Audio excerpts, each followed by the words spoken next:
இயேசு கிறிஸ்துவில் பிரியமான உறவுகளே, இந்த நாளிலே நாம் ஆழமாக சிந்திக்க இருக்கிறது என்ன அப்படின்னா, நான் ஏன் இயேசுவை தேடுகிறேன்.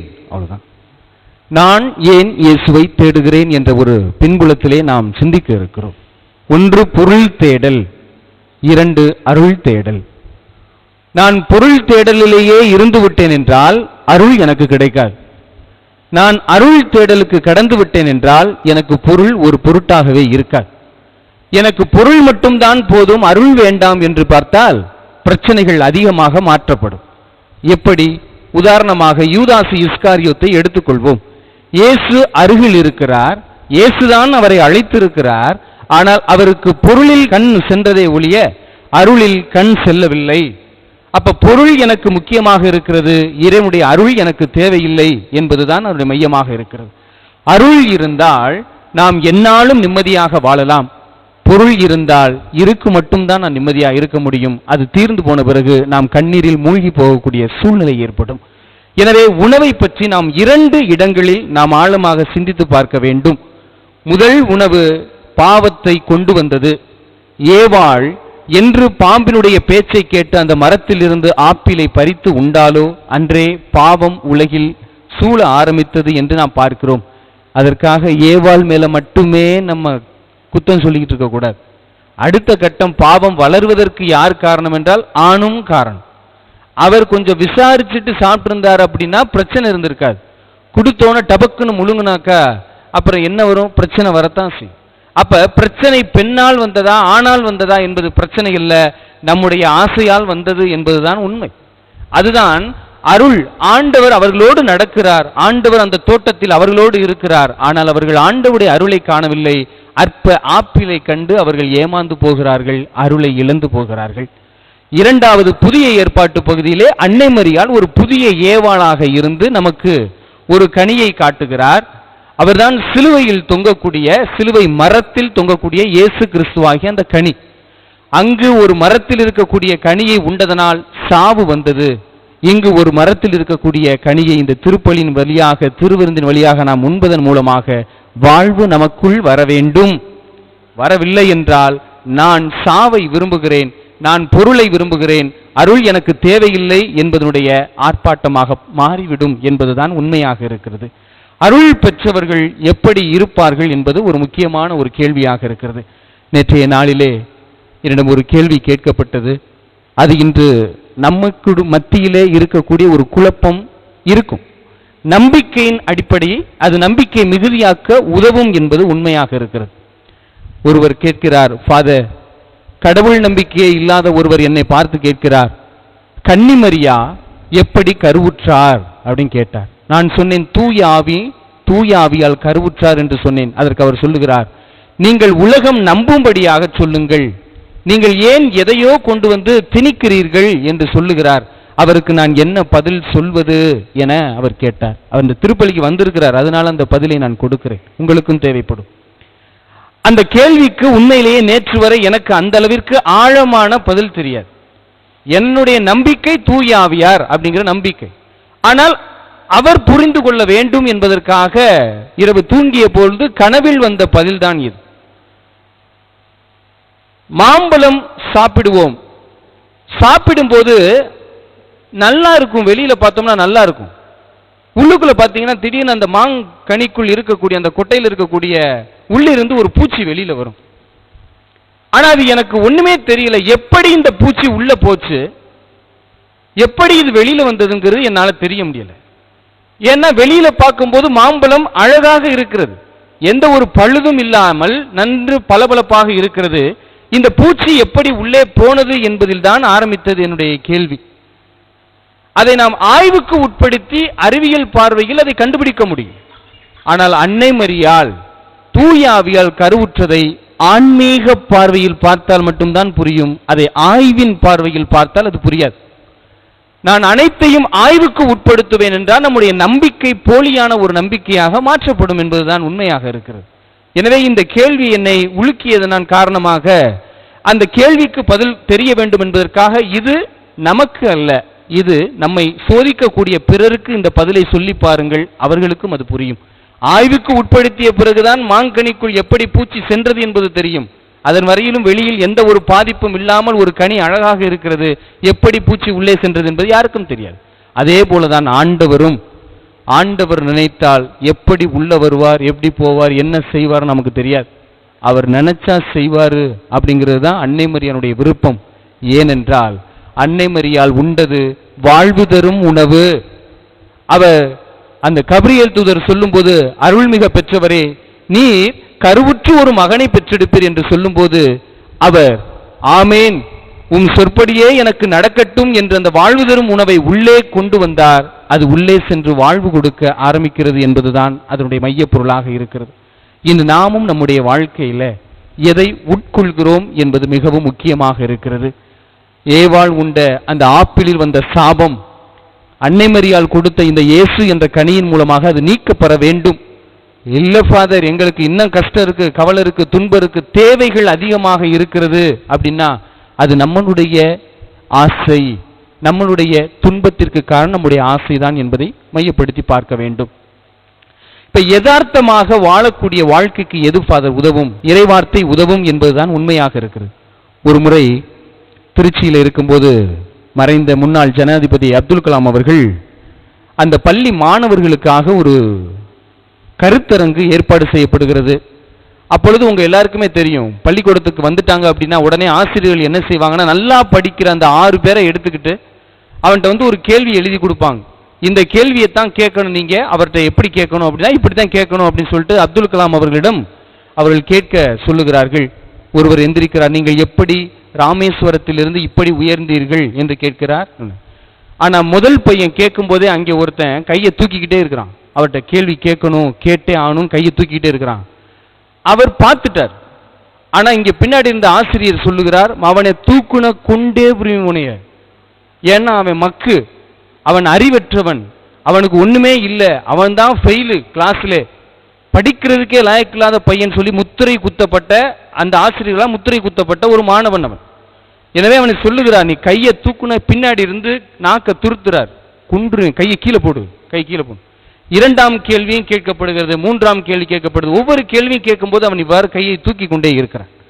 அதை கவனித்த ஏபிஜே அப்துல் கலாம் அவர்கள், தம்பி எந்திரா, கேள்வி கேளு அப்படின்னு சொல்லி கேட்கிறார்.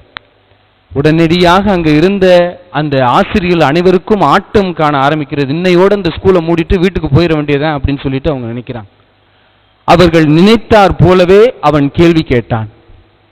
மரியாதைக்குரிய ஏபிஜே அப்துல் கலாம் அவர்களே, உங்களுக்கு இவ்வளவு பெருசா முடி தொங்குதே, உங்க வீட்டில் வெட்டுறதுக்கு காசு கொடுக்கலையான்னு கேட்டான்.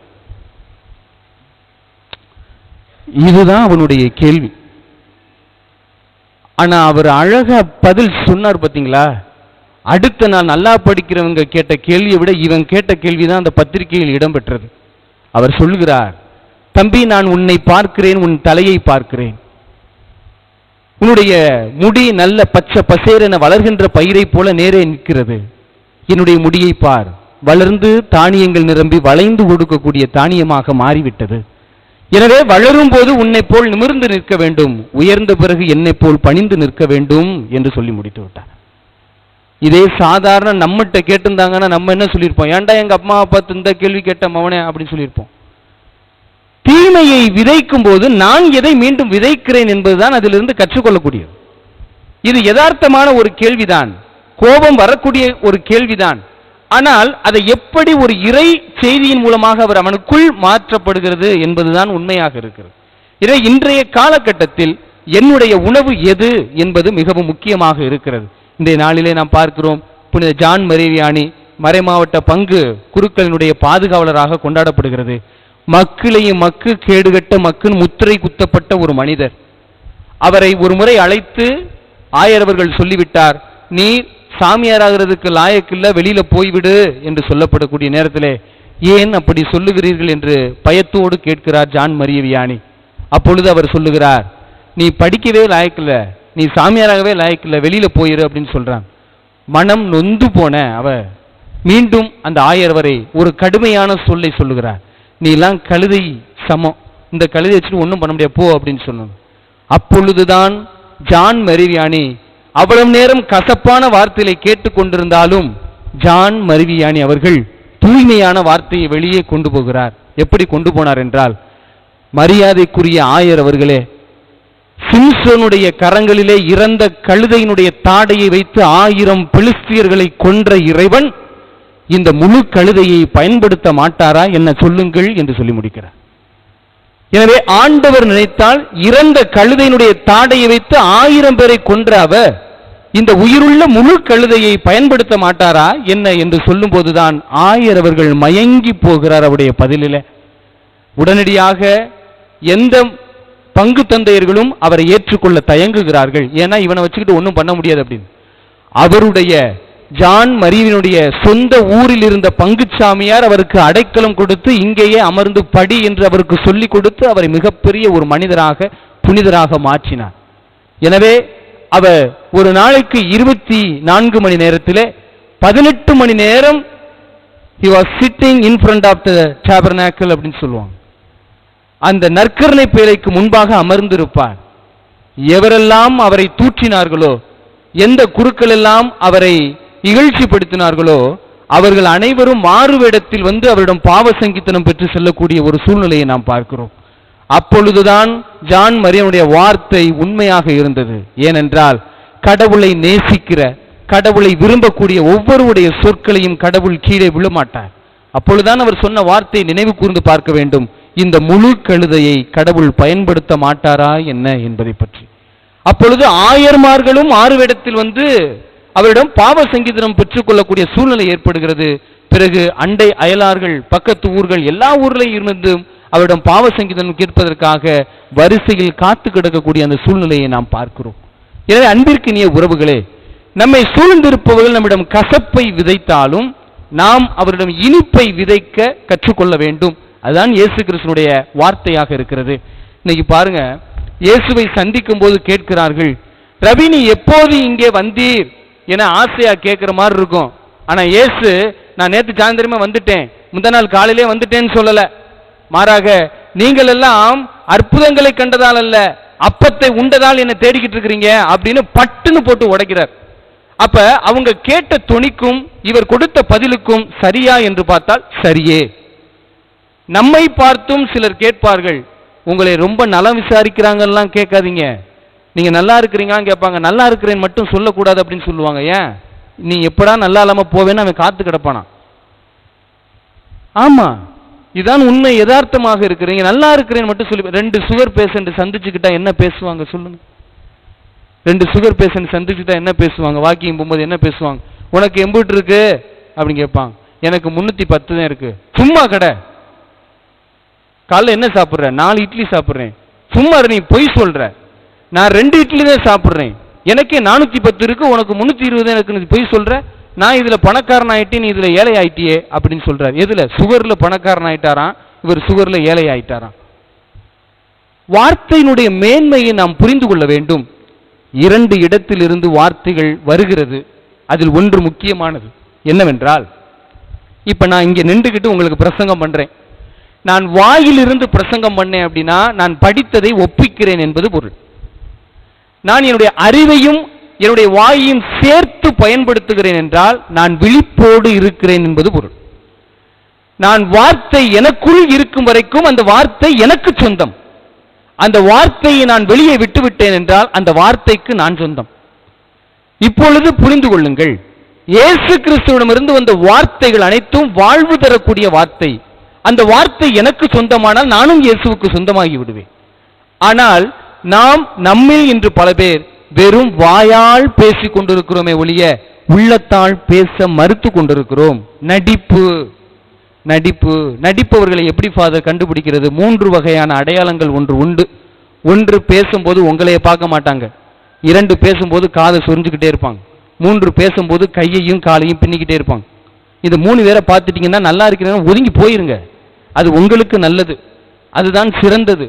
எனவே இப்படிப்பட்ட இந்த அடையாளங்களை நாம் கண்டதால் மட்டுமல்ல, இயேசுவினுடைய வாழ்வு தரும் அந்த உணவை நான் உட்கொண்டதால் இயேசுவை நான் நம்புகிறேன் என்பது பொருளாக்கப்படுகிறது.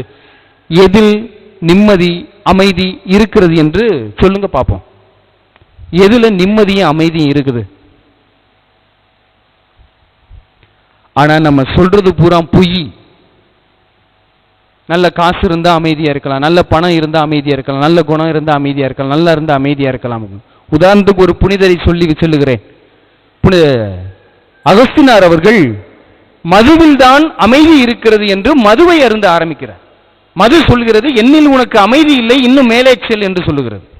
உடனடியாக படிப்பில் போய் கவனம் செலுத்துகிறார், படிப்பை படித்து கரைத்து குடிக்கிறார். படிப்பு சொல்கிறது என்னிடம் அமைதி இல்லை, இன்னும் மேலே செல் என்று சொல்கிறது. உறவுகளிடம் அமைதி இருக்கிறது என உறவுகளை சூழ்ந்து கொள்கிறார். உறவுகள் சொல்கிறது எங்களிடமும் அமைதி இல்லை, இன்னும் மேலே செல் என்று சொல்கிறது.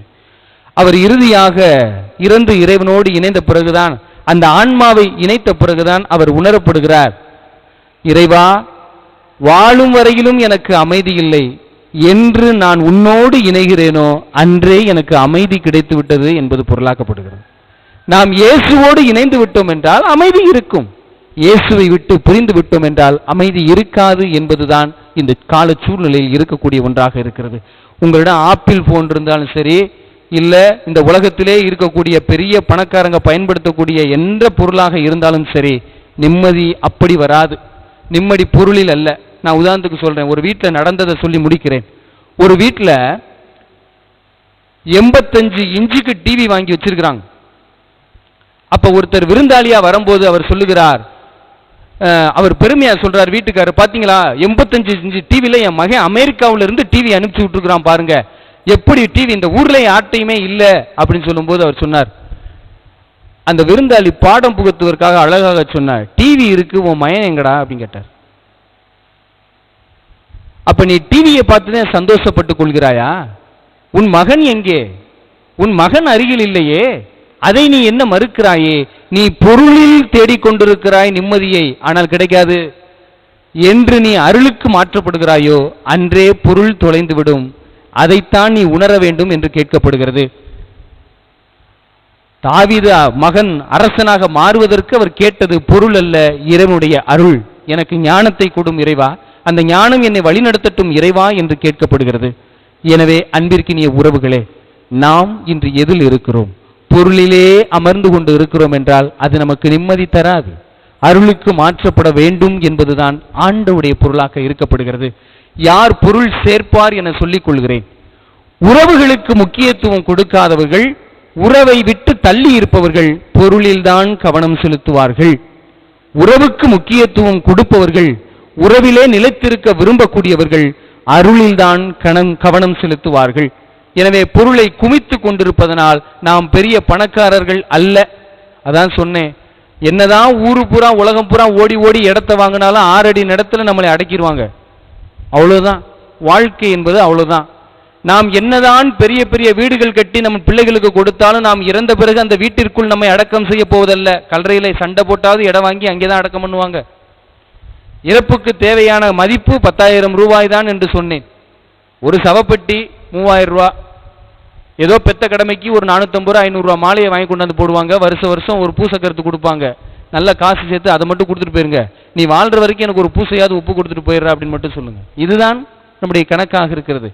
அனைத்தும் அணிந்திருந்தாலும் இறக்கும் போது ஒரு அவமானம் படுத்துவார். என்னன்னா, ஒரு தாயும் தகப்பனும் எவ்வளவு கடினப்பட்டு வளர்த்திருப்பார்கள் பிள்ளைகளை. உணவுக்காகத்தான் இன்று தாய் தகப்பன்களை பார்க்கிறார்கள். அவர்களை உதாசீனப்படுத்தக்கூடிய நிலையும் இருக்கிறது. எனவே அந்த தாயும் தகப்பனை இறந்த பிறகு அந்த கைகளை கூப்பி ஒரு பிளாஸ்டிக்ல வாங்கின ஜவமாலையை சுத்தி அழகா அப்படியே இறக்குவான் பாருங்க. அப்ப கூட நீங்க உங்க மதிப்பை புரிஞ்சுக்குங்க. பிளாஸ்டிக் தான் உங்க வாழ்க்கை. வெள்ளியில உங்களுக்கு ஜவமாலை போட மாட்டான், தங்கத்துல போட மாட்டான். ஏன்? நீங்கள் பிணமாக மாறிவிட்டீர்கள் அவர்களை பொறுத்தவற்றிலும். அப்ப நான் எதற்காக ஃபாதர் ஓடி ஓடி சம்பாதிக்கணும் அப்படிங்கறத இன்னைக்கு நற்செய்தி நமக்கு சொல்கிறது. வாழ்வு தரும் உணவு நான் தான்.